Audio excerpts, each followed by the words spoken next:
Maintenant, nous allons en venir à la prédication. J'avais à cœur, et peut-être c'est pour quelqu'un, je ne sais pas, de vous parler de Jésus, notre pain de vie. Alors je sais qu'il y a parmi nous un boulanger qui aurait pu bien mieux que moi traiter le sujet, mais qu'à cela ne tienne, je vais m'y activer. Et d'abord, j'aimerais lire ce texte dans Jean 6, les versets d'abord 32 à 35. Jésus leur dit, en vérité, je vous le dis, ce n'est pas Moïse qui vous a donné le pain venu du ciel, mais mon Père vous donne le vrai pain venu du ciel. Car le pain de Dieu, c'est celui qui descend du ciel et qui donne la vie au monde. Ils lui dirent, Seigneur, donne-nous toujours de ce pain-là. Jésus leur dit, moi, je suis le pain de vie. Celui qui vient à moi n'aura jamais faim, et celui qui croit en moi n'aura jamais soif. Puis quelques versets plus loin, depuis le verset 48, « Vos pères ont mangé la manne dans le désert et ils sont morts. C'est ici le pain qui descend du ciel, afin que celui qui en mange ne meure pas. Moi, je suis le pain vivant descendu du ciel. Si quelqu'un mange de ce pain, il vivra éternellement. Et le pain que je donnerai, c'est ma chair, pour la vie au monde. » Mais d'abord, on va faire un petit peu d'astronomie, si vous êtes d'accord, avant de redevenir un peu plus terre à terre. Jésus est né à Bethléem, Bethléem en hébreu. Et c'est certainement entre l'an 7 et l'an 4 avant l'an 0 qu'il est né. En effet, il y a plusieurs indices qui portent à penser que l'étoile que les mages ont vue, c'était en fait une superposition de Vénus et de Jupiter qui se sont alignés. Et c'est intervenu 3 fois dans les 3000 dernières années. Et cette année-là, c'était intervenu 3 fois de suite. Et l'année où cette superposition se passe, en général, on constate le phénomène à plusieurs reprises. Alors, les astronomes qui savent remonter le temps au travers de leurs machines époustouflantes nous disent que la première apparition de cette superposition, qui a fait croire aux mages que c'est une nouvelle étoile, c'est intervenu le 12 avril, puis le 3 octobre et finalement le 4 décembre pour la 3e fois. Et cette luminosité extraordinaire produite par ce croisement céleste aurait indiqué à ces mages, qui n'étaient pas rois du tout et qui n'étaient pas 3 du tout, mais qui étaient des sages, des érudits, et voire même des prêtres, que la naissance d'un être extraordinaire venait d'avoir lieu. Alors, on sait très bien que Jésus n'est pas né en l'an 0, parce que Hérode, qui voulait sa peau, est mort en l'an 4 avant l'an 0. Alors, je vous passe les détails de l'erreur de calcul du moine Denis le Petit, qui avait été chargé par le pape de faire les comptes. Peut-être qu'il avait abusé du vin de messe, je ne sais pas. Mais on sait que Jésus n'est pas né en l'an 0. Alors, cette apparition, cette superposition d'étoiles est apparue en l'an 7, sous les cieux babyloniens. Pour réapparaître donc dans cette seconde partie de l'année, alors que les mages cherchaient à connaître l'endroit exact de l'événement pressenti. Alors, cette introduction qui nous fait dire que Jésus est certainement né en l'an 7 avant l'an 0, ce n'est pas pour se moquer des niais qui ont cru à la catastrophe de l'an 2000, notamment un très célèbre couturier et parfumeur. Peut-être que vous êtes déjà sprayé avec ces histoires-là, mais ce très célèbre parfumeur et couturier s'était enfermé dans un bunker en Normandie avec force caisses de champagne et de caviar. Puis, ma foi, ils en sont ressortis quand tout était fini, quoi. Voilà. Mais ce n'est pas pour se moquer de ça, mais pour dire que s'il y avait quelque chose à craindre, ils avaient 7 ans de retard. Voilà. Alors, laissons là la leçon d'astronomie pour venir à notre thème. Si Jésus n'avait pas affirmé qu'il était le pain de vie, Bien, les éléments prophétiques et les détails qui entouraient sa venue auraient pu nous suggérer la chose sans peine. Jésus n'est pas apparu comme un pop-corn. Si vous avez fait des pop-corn à l'ancienne, parce que maintenant on les fait dans le micro-ondes et puis on s'en occupe, mais si vous avez jeté vos grains avec un petit peu de graisse dans la poêle, mis le couvercle, puis vaqué à d'autres occupations en attendant que ça chauffe, le premier bondissement du pop-corn vous aura surpris, n'est-ce pas? Ben, Jésus n'est pas venu comme ça. Il est bien le seul à avoir été précédé par une annonce prophétique. Ni Bouddha, ni Mahomet, ni aucun autre faux prophète n'a été annoncé, précédé par un prophète. Et ça nous laisse pantois si on se donne bien la peine de considérer tous ces prophètes de l'Ancien Testament. L'un d'eux, Michée, au 8e siècle, avait annoncé que de Bethléem sortirait un chef qui allait dominer sur le monde. D'accord, vous l'avez lu, certainement. Hein? Et toi, Ephrata. Sa prophétie va se trouver accomplie à la lettre lorsque les circonstances concourent pour que l'empereur Auguste, installé à Vachy à Rome, décide de dénombrer ses sujets afin, je pense, de nourrir quelque peu son ego déjà surdimensionné. Et ce désir impérial va obliger Joseph et Marie, sa fiancée, de descendre de Nazareth à Bethléem, d'où Joseph, descendant du roi David, était originaire. Parenthèse, Joseph, c'était un super gaillard, hein, parce qu'il a pris le risque d'être accusé d'avoir engrossé sa fiancée avant l'heure. Et il a assumé la grossesse de Marie alors que nous savons qu'il n'y était pas pour grand-chose.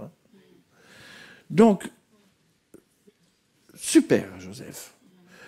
Ça ne m'étonne pas que la religion chrétienne ait ajouté Saint Joseph avant son prénom, parce qu'effectivement, c'était un homme qui a vraiment montré qu'il était un homme de sainteté divine. On va changer. Et tout ça, ça n'est pas fortuit. Vous savez que Bethléem en hébreu, signifie la maison du pain. Hein? Tout simplement. Et Michée, je trouve que ça marche qu'en français, mais c'est un joli nom pour un prophète qui annonce la naissance à la maison du pain. Michée. Mais ça marche qu'en français, hein, parce que dans d'autres langues, c'est fichu. Et c'est là que Jésus va naître. Et il va naître dans une crèche, une mangeoire. L'endroit où on met de la nourriture. Et ça n'apparaît pas par hasard. Déjà, le message est le suivant. Jésus naît comme une nourriture qui sera donnée aux hommes. Plus tard, Jésus, et nous l'avons lu dans Jean 6, il se présente lui-même comme étant le pain de vie, le pain du ciel envoyé par Dieu. Et nous voyons là que les réactions de ses auditeurs vont être particulièrement violentes. On va le voir pourquoi. Il va se présenter encore comme tel lorsqu'il institue la communion, la scène, lorsqu'il donne le pain rompu aux disciples en disant « Ceci est mon corps, prenez et mangez ». Alors, automatiquement, lorsque Jésus s'est présenté ainsi, hein, « Je suis le pain descendu du ciel », les auditeurs juifs ont tout de suite fait la relation avec un autre pain descendu du ciel, la manne au désert. Du reste, Jésus aiguille leur réflexion dans ce sens. C'est la manne qui a permis au peuple de survivre dans le désert. Hein? J'avais faim. Parce qu'au désert, il ne pousse pas grand-chose. Je ne sais pas si certains ont arpenté le Sinaï, mais à part quelques rares oasis, c'est pour ça que les Israélites rouspètes, les concombres, en Égypte, les pots de viande. Et puis ils se plaignent. Mais Dieu pourvoit. Lorsque les Israélites ont vu pour la première fois la manne, ils se sont exclamés, mais qu'est-ce que c'est? Et en hébreu, manou, c'est quoi? Qu'est-ce que c'est? Manou, d'où notre mot manne. Et leur étonnement est sans borne. Ainsi, le pain du ciel, c'est du... Qu'est-ce que c'est? Nous pensons au Notre Père. J'espère que de temps en temps, vous le dites ensemble. Parce que Notre Père, c'est la seule prière que Jésus nous a laissée. Et de temps en temps, en le disant de tout notre cœur, on ne risque pas de dire des vaines redites. Mais on s'approprie cette magnifique prière. Du reste, constatant que la plupart des évangéliques aujourd'hui ne savent même plus la prier, moi je l'avais mise en musique et j'en avais fait un chant d'église, Seigneur notre Père. Voilà. Alors on prie dans notre Père, Seigneur, donne-nous aujourd'hui notre pain quotidien. Autrement dit, donne-nous la manne. Donne-nous notre qu'est-ce que c'est. On pourrait alors dire comme ça aujourd'hui, donne-nous aujourd'hui notre qu'est-ce que c'est, notre ce dont j'ai besoin, c'est quoi? Donne-nous finalement aujourd'hui ce dont j'ai besoin et dont je ne suis pas réellement conscient. Donne-nous ce qui me manque, donne-moi ce qui me manque, Seigneur. Jésus déclare, je suis la manne de vie. Je suis votre subsistance, votre survie.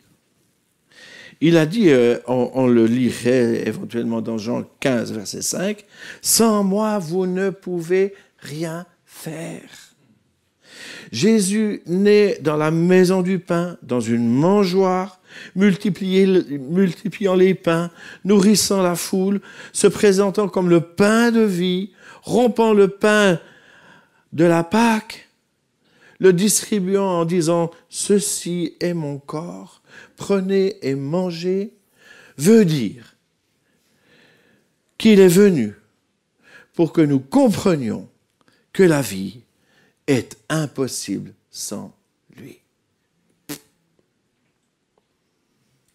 C'est un message de Noël, ça. Alors, pour préparer du pain, que faut-il? Votre pasteur pourrait vous faire toute une description, et puis peut-être qu'il vous fera un jour un atelier de panification dans l'église, je ne sais pas. Pour préparer le pain, il faut une céréale, du blé par exemple, que l'on va moudre et réduire en farine. Et là, que se passe-t-il? Les grains qui sont porteurs d'un germe de vie vont être anéantis. Et ça, pour devenir une nourriture qui permet la vie. Jésus, lorsqu'il affirme qu'il est le pain de vie, il annonce son sacrifice permettant la vie, afin que nous recevions la vie. À l'image du grain qui va être anéanti dans son germe de vie, Jésus lui-même va être anéanti dans sa vie. Et en Jean 12, verset 24, il dit, en regard de sa mort prochaine, « Si le grain de blé qui tombe en terre ne meurt, il ne porte pas de fruits. » Et voyez-vous, c'est bien la cuisson du pain qui nous suggère sa mort, qui le rend mangeable et par conséquent nourrissant pour nos vies. Cette vie anéantie devient notre vie. Oui, comment la nourrissons-nous, notre âme? De quelle manière satisfaisons-nous les besoins spirituels, psychiques, moraux les plus profonds? Bien, le prophète Ésaïe, qui s'adressait 8 siècles avant la venue de Jésus, qui s'adressait à son peuple, lançait déjà une interpellation similaire, je vais vous la lire. « Vous tous qui avez soif, venez aux eaux, même celui qui n'a pas d'argent, venez acheter et manger. Venez acheter du vin et du lait sans argent, sans rien payer. Mais pourquoi pesez-vous de l'argent pour ce qui ne nourrit pas? Pourquoi travaillez-vous pour ce qui ne rassasie pas? Écoutez-moi donc et vous mangerez ce qui est bon, et votre âme se délectera de mets succulents. Prêtez l'oreille et venez à moi, écoutez et votre âme vivra. Je traiterai avec vous une alliance éternelle pour rendre durable mes faveurs envers vous. Aujourd'hui, personne ne manque de pain. Nous sommes tous bien assez riches pour aller en acheter du tout frais chez le boulanger ou acheter de quoi on préfère soi-même. Lorsque nous prions, donne-nous aujourd'hui notre pain quotidien, nous invitons Jésus à devenir tout ce que notre cœur désire, notre subsistance même de vie, finalement notre raison de vivre. Et il s'agit là certainement d'une progression de vie chrétienne qui est offerte à chacun. Nous avons tous besoin de voir la personne et la communion de Jésus grandir en nous. Amen. Et pourtant, si nous sommes vraiment honnêtes avec nous-mêmes, nous devons constater que ce n'est pas toujours exactement notre vécu, n'est-ce pas? Dans l'idéal que cette invitation représente pourtant. Ésaïe, et nous venons de l'entendre dans ce que je viens de vous lire, pourquoi dépensez-vous de l'argent pour ce qui ne nourrit pas? Pourquoi travaillez-vous pour ce qui ne rassasie pas? Dans un environnement sociétal où nous avons tout et son contraire, où la vie est riche et facile, même si votre assurance maladie a augmenté, même si l'électricité va devenir rare et chère, nous sommes pourtant dans un environnement riche et facile. Il y a un piège dans un environnement si riche et facile, celui de simplement ajouter Jésus à tout le reste de nos vies, un petit peu comme on ajouterait une roue de secours à notre véhicule de vie, à sortir en cas de besoin. Et c'est vrai que nous dépendons nettement moins du Seigneur et de sa présence que ceux, par exemple, dont nous avons vu les besoins exposés tout à l'heure. Jésus n'est pas forcément toujours présent dans nos vies et dans nos cœurs et dans nos prières, alors qu'il souhaiterait l'être. Ou bien on ajoute Jésus un peu comme une app sur notre smartphone ou sur notre computer, l'application Jésus, puis on clique, on l'ouvre quand il faut, puis on la ferme quand il ne faut pas. Hein? Voyez-vous, Jésus veut devenir notre subsistance de vie, comme ce symbole du pain-lait pour notre vie physique. Alors que nous allons partager le pain et le vin, nous pouvons décider de laisser de côté les éléments étrangers qui nourrissent notre vie de la mauvaise manière. Et là, je laisse à votre imagination féconde le soin de peupler, mais j'en citerai un, le net pas net. Le net pas net qui parfois satisfait un coin de notre âme, mais c'est du poison en fait. Puis il y a tout. Oh, il y a un zéro que ça a ajouté à mes actions. Non. Si seulement quelqu'un a dit, ah mais il y a encore du boulot, pasteur. Mais quand on va prendre le pain et le vin, frères et sœurs, c'est l'occasion de rectifier les choses et de prendre des décisions, peut-être d'abandon de certaines choses qui polluent notre âme et qui prennent la place de Jésus, pain de vie. C'est tout. Et inviter Jésus à redevenir ou à devenir notre pain qui nous rassasie de sa présence. Vous, tous qui avez soif, venez aux eaux, même celui qui n'a pas d'argent, venez acheter et manger. Venez acheter du vin et du lait sans argent, sans rien payer. L'invitation, elle n'est pas condamnante. Elle est invitante. Elle est positive. Elle est magnifique. Jésus nous tend les bras. Venez. J'utilise une expression que mes paroissiens, je suis toujours membre de l'Église que j'ai servie pendant 36 ans, mais ils connaissent cette expression que j'utilise et que j'utiliserai encore. Pratiquons la présence de Jésus. Pratiquons le nom de Jésus. Non pas comme un mantra qui est destiné à vous vider la tête. Hein? Dans les religions orientales, les mantras sont destinés à vider votre cerveau, votre pensée. Mais invitons Jésus pour qu'il remplisse notre être. Et frères et sœurs, ça commence devant le miroir à jeun, avant que le café n'ait éveillé vos sens, mais que Jésus éveille vos sens.